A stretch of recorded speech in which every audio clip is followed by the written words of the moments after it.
15일 쉼 그늘 설교를 시작하겠습니다. 하나님의 말씀 구약 요엘 2장 32절 주님의 이름을 부르는 사람은 구원을 받게 될 것이다. 신약 사도행전 4장 12절 이 예수 밖에는 다른 아무에게도 구원은 없습니다.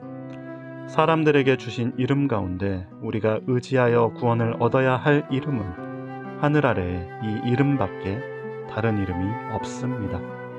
아멘. 이름을 부르는 기도라고 하는 제목으로 부활절 넷째 주일 말씀을 전하겠습니다. 4, 5세기의 수도자였던 요한네스 카시아누스는 자주 간단하게 기도하라라고 말합니다. 단순한 기도가 영적인 삶에 있어서 중요한 실천임을 많은 영성가들이 강조하고 있음을 보게 됩니다. 사막 교부들의 기도는 단순한 기도문을 반복하는 수행이었습니다. 그 멜리테 수행이라고 하지요. 카시아누스 역시 하느님 속히 저를 구원하소서라고 기도하는 것이 기도의 전부라라고까지 말하기도 합니다. 단순한 기도의 실천으로 저도 종종 합니다만 주로 제가 하는 것은 정교의 전통의 예수 기도이지요. 주 예수 그리스도 하나님의 아들이시여 이 죄인을 불쌍히 여기소서. 정교회에서는 이 기도가 아주 중요한 기도지 않습니까? 저 역시 이 기도를 오랫동안 반복해서 하다 보니까 여러 번 또 이야기하게 되고 이렇게 강조하게 됩니다. 예수 기도는 이름을 부르는 기도라고도 합니다. 주 예수 그리스도여 라고 주님의 이름을 부르는 기도이기 때문에 그렇습니다. 그래서 예수 기도를 드림에 있어서 더욱 단순하게 주 예수 그리스도 주님의 이름만을 부르기도 하지요. 그 이름을 부르는 수행은 사실 불교에서도 행하고 있지요. 그것을 이제 연불선이라고 하지 않습니까?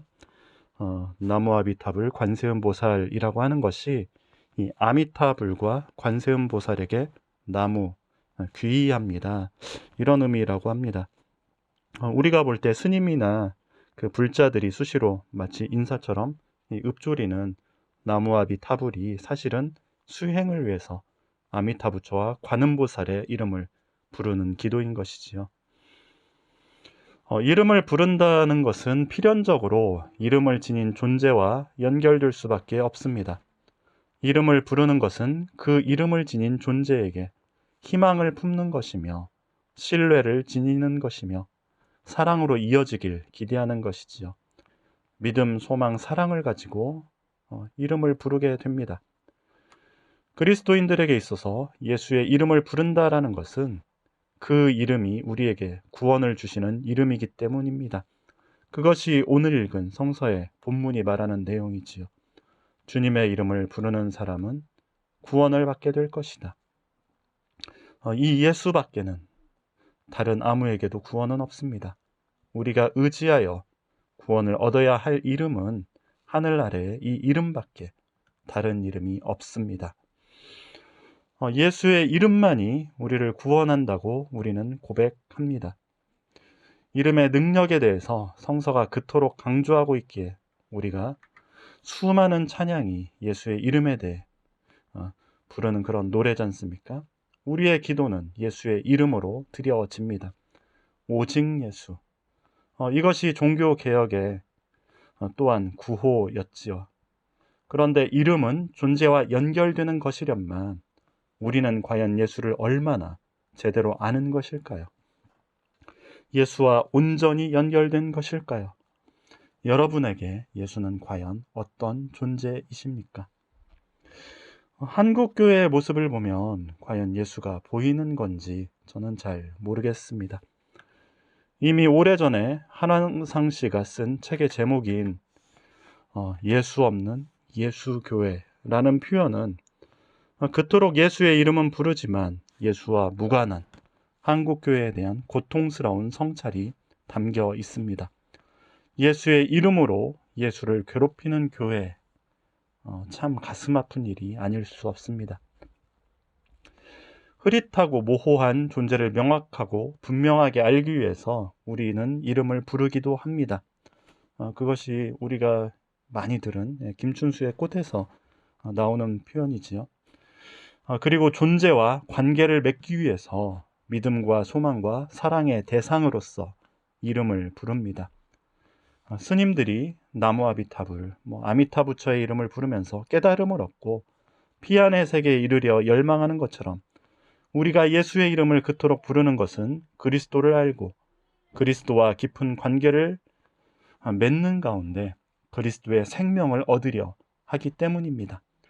인격적인 관계 맺음을 통해 그리스도를 닮고 그 안에서 온전한 인간상을 발견하며 진정한 내가 되기 위해서 주님의 이름을 부릅니다. 그것이 바로 그리스도 안에 있는 생명이며 구원입니다. 그런데 예수의 이름은 참 열심히 부르는데 오직 예수를 그토록 교회는 강조하는데 예수 없는 예수교회, 예수 이름으로 예수를 괴롭히는 기독교인이라는 현실은 우리를 부끄럽게 만듭니다. 우리가 그토록 이름을 부르며 찬양을 올리며 오직 예수라고 소리치는 것에 대해서 우리는 다시 성찰해 봐야 됩니다. 지금 여기 우리가 살아가는 이 시대 속에서 예수의 이름이 우리에게 구원을 주신다라는 것을 다시 생각해 봐야 합니다. 여러분에게 예수 그리스도는 누구십니까? 어떤 분이십니까? 여러분은 그 이름을 어떻게 부르며 예수와 어떻게 관계하고 계십니까? 사실 우리는 예수를 잘 아는 것처럼 예수 하지만 예수는 우리에게 가리워져 있습니다. 감추어져 있습니다. 우리는 예수를 모릅니다. 예수 이름을 부르는 것은 바로 그 지점에서부터 시작되지요.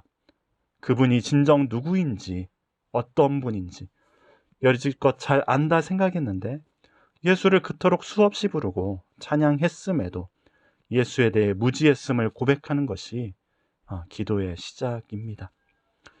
무지를 인정하지 않는 한 진정한 예수를 아는 것은 불가능합니다. 특히 온갖 왜곡된 예수상이 가득한 한국교회 현실에서는 더욱 그렇습니다. 우리의 구세주 예수 그리스도가 여전히 우리의 이 현실 속에서 이 불화와 혐오로 가득한 세상 속에서 우리에게 누구이신지 어떤 분인지를 다시금 묵상하고 다시금 예수를 진실로 새롭게 만나야 할 때입니다. 예수 그분은 진정 누구십니까? 예수가 전한 가난한 이들의 복음은 진정 무엇입니까? 불안과 분노, 혐오와 다툼이 갈수록 더 지배적인 세상에서 예수의 평화와 용서, 화해를 발견하는 길은 무엇입니까? 그러니 예수의 이름을 반복해서 부르고 또 부를 뿐입니다. 그것이 저의 기도입니다. 그리고 예수에 대한 알미 온전하기를, 예수를 알고 예수와 관계 맺는 것이 참되기를 기도합니다. 그럴 때 비록 완전하진 않지만 내 인격의 중심에서 만나고 고백되어지는 예수가 비로소 나의 생명이 되는 것입니다. 제가 만난 어느 목사님, 여자 목사님이셨는데 이분은 자신이 만난 예수를 들꽃 같은 예수라 고백을 하시더라고요. 그 고백은 그분의 오랜 기도 가운데 그분의 존재의 중심에서 올라온 고백이겠지요. 들꽃 같은 예수로 인해 그분의 목회는 들꽃 같은 사람들을 돌보는 그런 들꽃 같은 목회였습니다. 이름 없는 무명의 존재들, 들꽃 같은 존재들과 어울려서 같이 위로하고 같이 더불어 삶을 나누는 사역을 하고 계셨습니다. 거기에는 들꽃 같은 생명이, 들꽃 같은 아름다움이 깃들어 있었습니다. 그것이 그분이 고백한 예수, 그분이 지금 현재를 살게 하는 예수의 생명, 그리고 진정한 자기 자신의 삶이겠지요. 여러분 각자의 기도 역시 주님의 이름을 부르는 가운데 자신의 존재의 중심에서 예수와의 사귐 가운데 참된 자신이 되길 바랍니다. 주님의 이름을 부르십시오. 단순하게 그리고 반복적으로 그저 주님의 이름을 부르십시오. 그 이름이 저와 여러분에게 생명이 됩니다. 그것이 어쩌면 악몽 같은 세상 속에서 여전히 희망의 불빛을 품고 살아가는 그리스도인의 삶입니다. 묵묵히 좁은 길로 걸어가신 예수를 따르는 따름의 발걸음이 됩니다. 기도드리겠습니다. 사랑의 주님, 주님의 이름을 부르며 오늘도 나아갑니다. 알 수 없기에 그저 주님을 부르고 또 부릅니다. 우리가 온전히 주님을 알게 하시고 주님과의 깊은 사귐 가운데 참된 생명을 얻게 하소서. 사랑이신 주님께서 우리를 사랑이 되게 하소서. 아멘.